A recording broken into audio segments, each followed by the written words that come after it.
London में एक अरब का मुस्लिम बस में जा रहा था,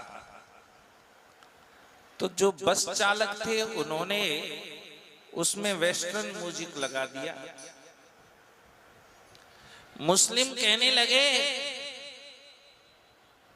कि इसे तत्काल बंद किया जाए। तो जो बस का ड्राइवर था उसने कहा कि क्यों बंद किया जाए, कि इस्लाम में इस्लाम की शिक्षा के अनुसार प्यारे नबी कहते हैं कि संगीत नहीं सुनना चाहिए, संगीत हराम है, क्योंकि उनके समय ऐसी कोई व्यवस्था नहीं थी, ऐसे रेडियो नहीं थे। जब हमारे नबी ने संगीत नहीं सुना रेडियो पर, तो हमें भी संगीत सुनना हराम है। बस चालक ने विनम्रता पूर्वक रेडियो बंद कर दिया, बस रोकी, खिड़की खोली और उस व्यक्ति से कहा कि आप नीचे उतर जाइए। उन्होंने जैसे ही कहा कि आप नीचे उतर जाइए, तो उस मुस्लिम ने पूछा कि आप ऐसा क्यों कर रहे हैं। तो बस चालक ने कहा, मेरे प्यारे मुस्लिम भाई, जिस प्रकार से नबी के समय ये म्यूजिक नहीं था, जिस प्रकार नबी के समय ये म्यूजिक नहीं था, म्यूजिक सुनना हराम है, तो उसी प्रकार से नबी के समय ऐसी कोई टैक्सी या बस भी नहीं थी, इसलिए बस में चलना भी हराम है। आप बात को बड़ी गहराई से समझ करना। ये दोगलेपन की बातें जो चल रही हैं आज हमारे समाज में, मैं उस पर बोलना चाह रहा हूं। और आपने कहा ये म्यूजिक सुनना, वेस्टर्न म्यूजिक सुनना, रेडियो सुनना हराम है, तो टैक्सी भी नहीं थी, टैक्सी में चलना हराम है, और उस समय कोई बम नहीं थे, इसलिए बम छोड़ना हराम है। उस समय कोई जहाज नहीं थे, इसी प्रकार से जहाजों का अपहरण करना भी हराम है। और सुनो, उस समय मस्जिद में भी कोई लाउड स्पीकर नहीं थे, अब मस्जिद के ऊपर लाउड स्पीकर में जोर से बोलना भी हराम है। आप हराम बता रहे हो ना, अब मैं बताऊंगा उस समय क्या क्या नहीं था। जब वो चीजें हराम हैं, तब तो हमारा भी। और उस समय आत्मघाती हमला करने के लिए कोई RDX नहीं था, लेकिन तुम जैसे RDX फेंक रहे हो तो वो भी हराम है। उस समय कोई AK-47 मशीन गन नहीं थी, आज तुम्हारे हर व्यक्ति के हाथ में AK-47 है, इसलिए वो भी हराम है। और तो इस्लामियत के नाम पर आप जो ये दोहरी चाल चलते हैं, ये भी हराम है, इसलिए कृपया करके बस से नीचे उतर जाए और इंतजार करें, क्योंकि नबी के समय केवल ऊंट चलते थे, कोई ऊंट आए तो बैठना और चले जाना। ध्यान रखें, आजकल लोग अपनी सुविधा के अनुसार बहुत से ऐसे धर्म के ठेकेदार बन गए हैं जो हमारे सनातन धर्म के लिए। और एक बात मेरी समझ में नहीं आई, देखो आज लोग कहते क्या है, उनकी सोच कहां तक रह गई है। मुगल तो भारतीय बन गए और हम भारतीय काफिर बन गए हैं।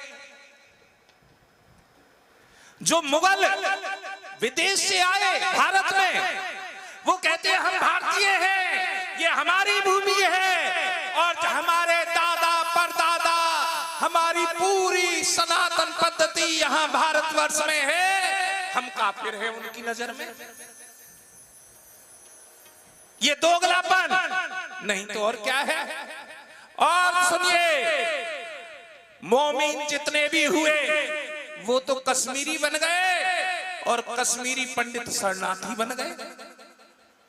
जो मोमिन थे वो तो कश्मीरी बन गए, वो कहते हैं कि कश्मीर हमारा है, और जो कश्मीर का पंडित केकैराज, जिनकी बेटी यहाँ केकई थी, जिसके भरत जैसे पुत्र हुए, आज वहां कहा जाता है कि कश्मीरी पंडित शरणार्थी है।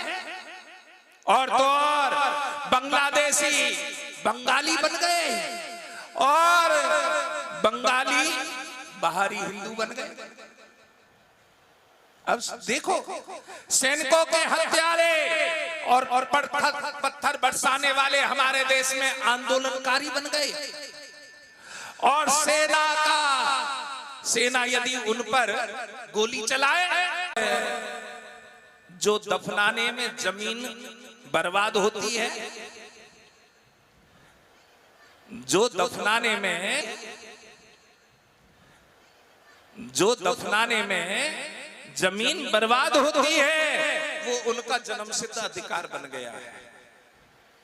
और तो और राखी में इस्तेमाल किया गया ऊन, राखी में जो ऊन के द्वारा राखी बनती है, तो कहते हैं भेड़ को चोट पहुंचेगी, और बकरा ईद के दिन हजारों और एक और सबसे बड़ी बात है, ये तो उनकी धार्मिक स्वतंत्रता बन गई, ये तो हमारा धार्मिक अधिकार है। हमारा राखी बांधने में जो ऊन का धागा बनता है, वो तो हमारा अपराध हो गया, और वो उनका जन्मसिद्ध अधिकार बन गया। बकरा ईद है, हम तो काट सकते हैं। तुष्टीकरण धर्म निरपेक्ष हो गया है, जबकि समानता कम्युनिकल हो गया, और आरएसएस आतंकवादी बना दिए गए हैं, और ओसामा और हाफिज शरीफ और हुर्रियत, भैया ये शांति के देवता हैं।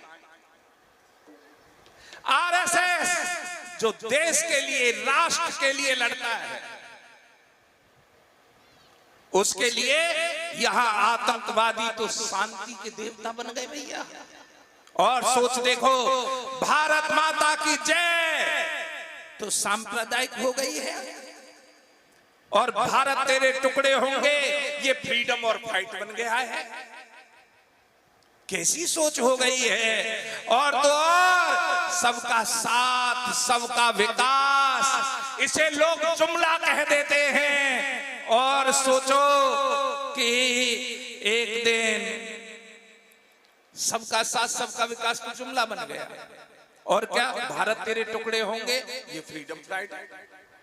यदि यही स्थिति बनी रही तो हम लोगों को सोचना पड़ेगा, क्योंकि हम लोगों की हालत कैसी हो गई है कि घर तो हमें चाहिए 4 और बेटा चाहिए बस 1। बच्चा 1 होना चाहिए, मकान हमारे 4 बनने चाहिए, और 4 मकानों में फिर कोई काम करने वाली भी कौन आएंगे, झाड़ू पोछा करने वाली कौन आएंगी, रेहाना आएगी, नफीसा आएगी। ये तुम्हारी सोच है, वहां तुम्हारी रेहाना नफीसा। आज मैं एक बिटिया से पूछ रहा था, उसका भी नाम ऐसा ही था। मैंने पूछा तुम्हारे ही परिवार की बेटी है, उसका भी नाम कुछ ऐसा ही है?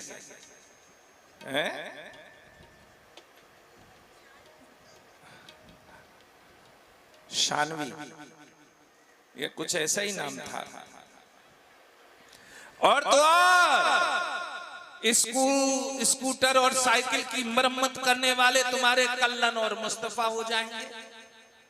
तुम्हारी नाई दाढ़ी बनाने के लिए नाई को तो शर्म आती है, उसे तो सरकारी नौकरी चाहिए। यदि सरकारी नौकरी नहीं मिलेगी तो हाय हाय मचाएगा, हाय सरकार बेकार है। लेकिन जो उसका पैतृक काम है उसे उसकी तरफ उसका ध्यान ही नहीं है। हजामत करने वाले, खादी का कार्य करने वाले, लकड़ी का कार्य करने वाले हैं, बैंड बजाने वाले, मीरासी, हमारे यहाँ मीरासी अब रह गए। पहले बैंड बजाने वाले, धीमर, पानी भरने का कार्य होता था, लेकिन कोई करने, अपने काम को करने के लिए तैयार नहीं। आरक्षण चाहिए, आरक्षण पहले चाहिए। और तो और ब्राह्मणों को गाली दी जाती है। ब्राह्मण क्या करते थे? शीशा पिघला देते थे। किसने लिखा? अंग्रेजों ने चलाई। हमारे यहां तो पूजा जाता है ब्राह्मण। आपको पता है क्षत्रिय मान सम्मान करता है ब्राह्मण का। क्षत्रिय मान सम्मान, गुरु मानता है ब्राह्मण को। अभी हमारे यहां आपके पड़ोस में, आपको पता है, हतीन से एक जो धर्म के विरुद्ध वाला व्यक्ति है उसे एमएलए बना दिया है। और किसने बनाया? ये जो धर्म के ठेकेदार बने बैठे हैं। आज हमारी हरियाणा की विधानसभा में पहले एक कम्युनिकल था, आज 4 हो गए हैं इस विधानसभा में। ध्यान रखना, जो तुम्हें बड़ा अच्छा लग रहा है ना, बीजेपी ने ये कर दिया, बीजेपी ने ये कर दिया, कहीं ऐसा ना हो कि 2 पीढ़ी से तीसरी पीढ़ी तुम देख ना पाओ। यदि यही हाल तुम्हारा रहा, जैसे हमारे एक संत ने जो मुख्यमंत्री की गद्दी पर बैठा है, जब उसने बोल दिया कि बटोगे तो कटोगे, सबके पेटों में दर्द हो गया था। लेकिन भैया आपको अपने आप को संभालना पड़ेगा, अपनी सोच को संभालना पड़ेगा। बांग्लादेश में, और मैंने तो प्रचार के लिए जब मैं गया तो कुछ एससी बीसी कहने लगे हमारा तो इनसे भाईचारा है। मैंने कहा बांग्लादेश में भाईचारा देख लो, वहां जितना हिंदू काटा जा रहा है वो एससी और बीसी है। एससी और बीसी है जितना काटा जा रहा है। तो तुम भाई भी हो और चारा भी हो उनके लिए, तो कटने के लिए तैयार हो जाओ यदि तुम आज भी नहीं सुधरे तो। ये तो संत समाज ना लगा होता तो हरियाणा की विधानसभा का जो आज सही गणित बैठा है वो गणित नहीं बैठता। यदि संत घर घर जाकर बेगुल ना बजाते, घर घर जाकर ना समझाते, अरे मान जाओ, आज भले ही तुम बिजली के लिए, पानी के लिए रो रहे हो, लेकिन कल तुम्हारा क्या हाल होगा वो सोच लो। एक ऐसा वक्तव्य दिया गया हतीन में, एक वो मामन खान हतीन में वक्तव्य दे रहा था, सभा को संबोधित कर रहा था, जाट परिवारों को संबोधित कर रहा था और कह रहा था एक बार सरकार बनने दो, फिर देखता हूं एक रात्रि में ना तुम्हें ये खाली करवा दूं, और तुम्हारे वो भाई बंधु उसे 25,000 हिंदू वोट देकर जिता रहे हैं। तो तुम खुद अपने दुश्मन बन चुके हो, खुद। तुम्हारा दुश्मन कोई और नहीं है।